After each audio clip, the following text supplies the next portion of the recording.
دنیا میں جسمانی ڈاکٹر کو طبیب کہتے ہیں اور روحانی بیماریوں کے ڈاکٹر کو مرشد اور پیر کہتے ہیں۔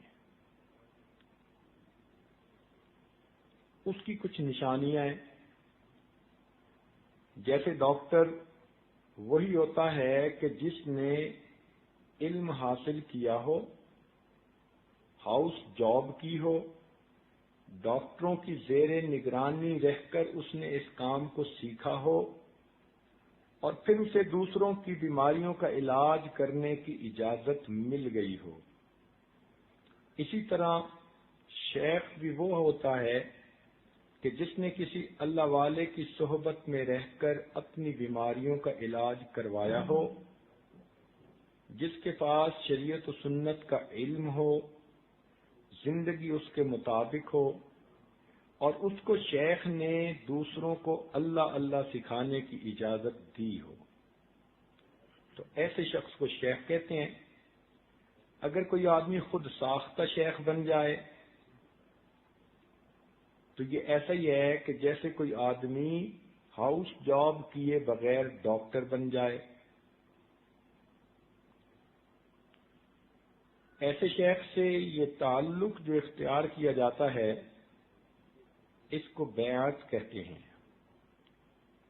جیسے لوگوں کے فیملی ڈاکٹرز ہوتے ہیں، ہر بیماری میں اسی سے رجوع کرتے ہیں، اور یہی بہتر ہوتا ہے کہ ایک ہی ڈاکٹر سے رجوع کیا جائے کیونکہ وہ بندے کی فزیکل ہسٹری سے واقف ہوتا ہے۔ اسی طرح شیخ کے ساتھ جو تعلق رکھا جاتا ہے وہ روحانی بیماریوں کے علاج کے لیے۔ جب آپ کسی ڈاکٹر کے پاس چیک اپ کے لیے جائیں تو وہ آپ کی رجسٹریشن کرتے ہیں، ایک فارم بھرواتے ہیں۔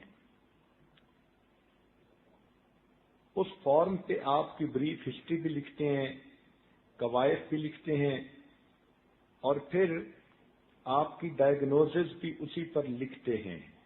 یہ رجسٹریشن ہو جاتی ہے پیشنٹ کی کسی ڈاکٹر کے پاس۔ اسی طرح شیخ کی خدمت میں بیٹھ کے چند کلمات توبہ کے پڑھ لینا، یہ حقیقت میں اس بندے کی رجسٹریشن ہو جاتی ہے اس شیخ کے پاس۔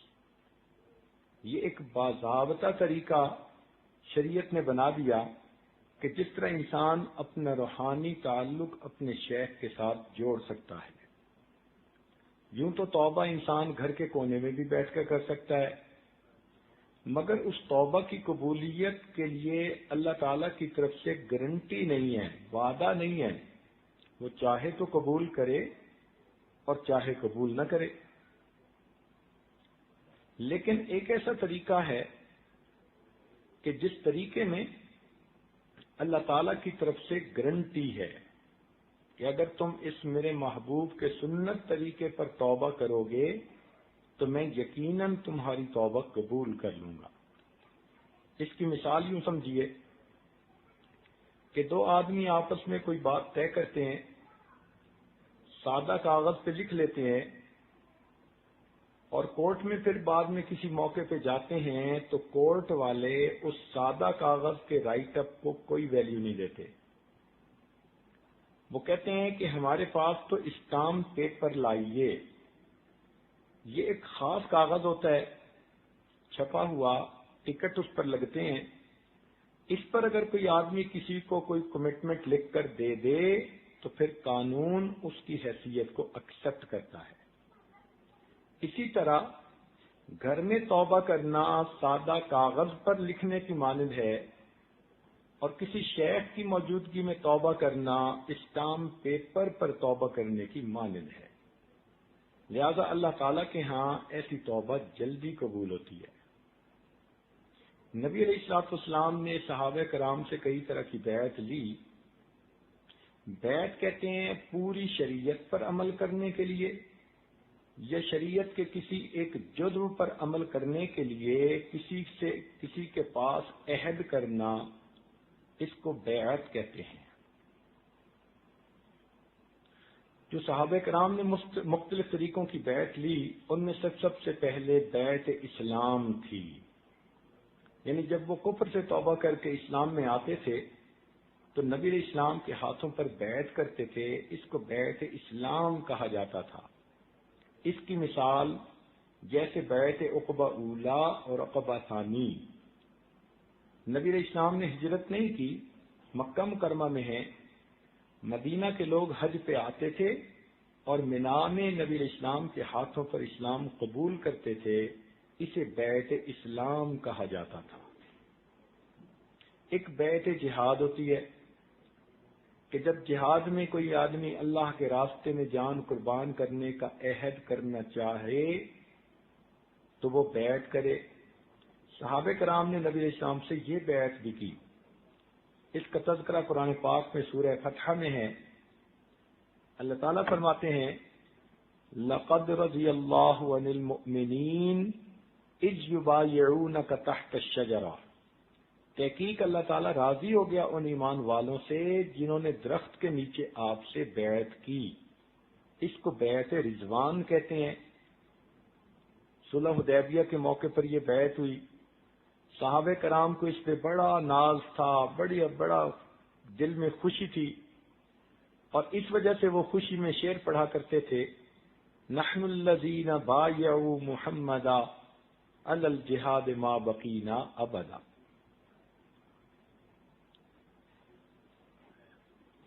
ایک تیسری بیعت ہے جس کو بیعت توبہ کہتے ہیں۔ صحابہ کرام یہ بیعت بھی کرتے تھے نبی علیہ السلام کے ہاتھوں پر، مرد بھی کرتے تھے، عورتیں بھی کرتی تھیں۔ مردوں کی بیعت کا تذکرہ بخاری شریف میں،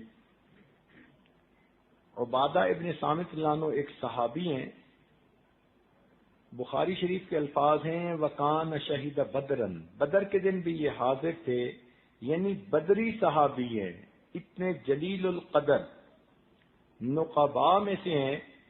ہجرت سے پہلے انہوں نے نبی علیہ السلام کے ہاتھوں پر مینا میں اسلام قبول کیا ہوا تھا،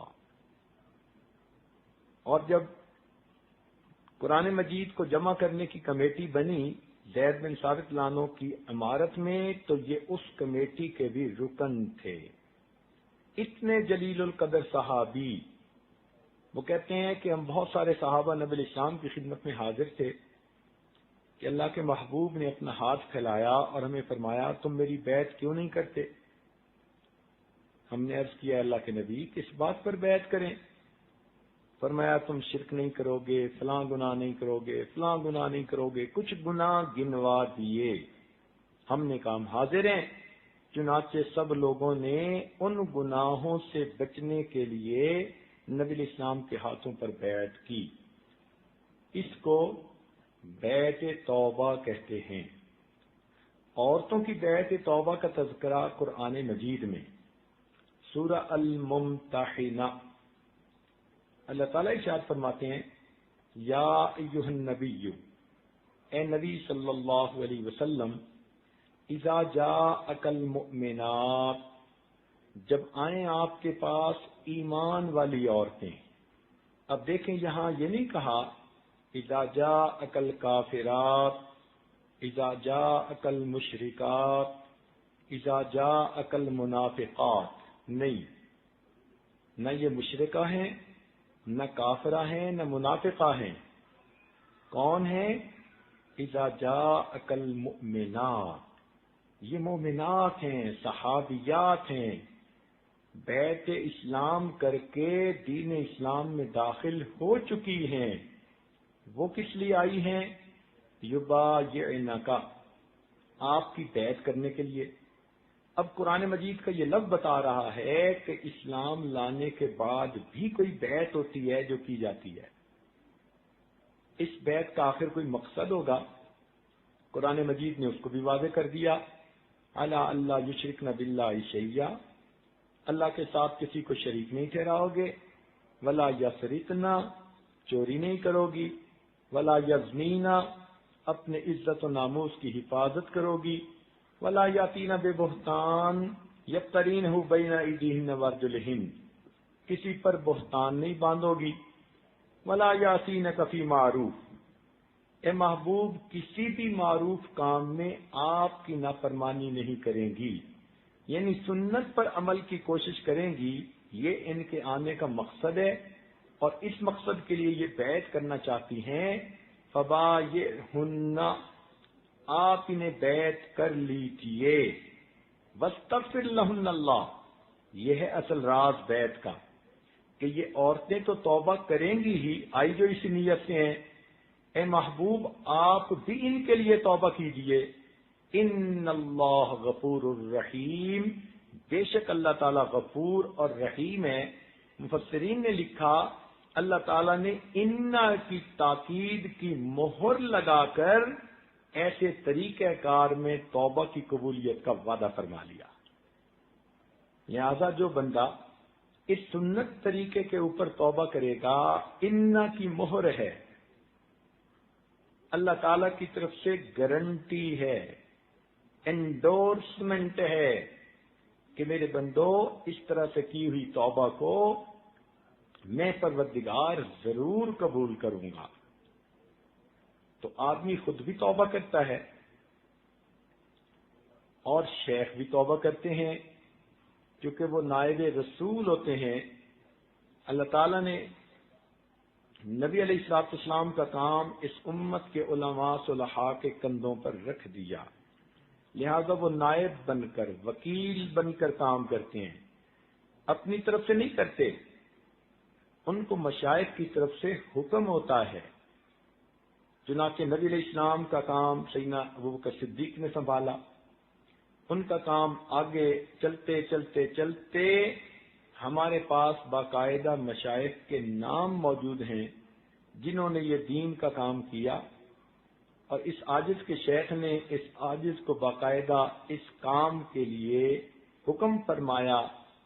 اسی لیے اس کام کی خاطر اور بزرگوں کی اس نسبت کا نور پھیلانے کی خاطر یہ عاجز ہر وقت سفر میں ہوتا ہے اور اپنے بڑوں کے ڈالے ہوئے اس بوجھ سے سبکدوش ہونے کے لیے کوششیں کرتا ہے. ایسا نہ ہو کہ قیامت کے دن مشائخ کے سامنے شرمندگی اٹھانی پڑے. اس کو بیعت توبہ کہتے ہیں. اس کا تذکرہ قرآن مجید میں موجود ہے. اب بتائیے، اگر صحابیات نے نبی علیہ السلام کے پاس آ کر بیعت کی، تو اگر آج کی کوئی عورت یہ توبہ کی بیعت کرنا چاہے تو کیا وہ اس عمل سے محروم ہو گئی؟ نہیں. جس طرح نبی علیہ السلام کی یہ سنت ہے اس زمانے میں تھی، یہ سنت آج تک جاری ہے، قیامت تک جاری رہے گی. چنانچہ اس کو بیعت توبہ کہتے ہیں. اور یہ مشائخ ذکر بتانے سے پہلے یہ توبہ کی بیعت کرواتے ہیں تاکہ پچھلے گناہ معاف ہوں اور آئندہ نیکوکاری کی زندگی نصیب ہو. دیکھیں نا، آپ اگر خوشبو لگانا چاہیں تو صاف ظاہر ہے کہ پہلے صابن سے نہاتی ہیں، جسم کپڑے صاف ستھرے ہوتے ہیں، پھر خوشبو لگاتی ہیں. پسینے والے جسم پہ تو خوشبو کوئی عقل مند نہیں لگاتا. اسی طرح جو انسان ذکر اذکار کرنا چاہے تو وہ پہلے بیعت کے ذریعے باطنی غسل کر لے اور پھر اللہ کے ذکر، نبی علیہ السلام پر درود شریف وغیرہ کے اذکار کرے تاکہ ان کی خوشبو اس پر آ جائے. تو یہ بات سمجھنی تو بہت آسان ہے، اس میں کوئی رکاوٹ نہیں. دنیا کے علوم سیکھنے کے لیے دنیا کے استاد کی ضرورت ہوتی ہے اور دین کا علم سیکھنے کے لیے دینی استاد کی ضرورت ہوگی. فرق اتنا ہے کہ مرد تو اپنے شیخ کی صحبت خدمت میں بیٹھ کر سامنے سیکھتے ہیں اور عورتیں پردے میں رہ کر مردوں کے واسطے سے سیکھتی ہیں. واعظ و نصیحت کی محفل میں آ سکتی ہیں، شیخ کے بتائے ہوئے معمولات کو کر سکتی ہیں. اتنا کرنے سے اللہ تعالیٰ ان کے دلوں کو بھی صاف فرما دے.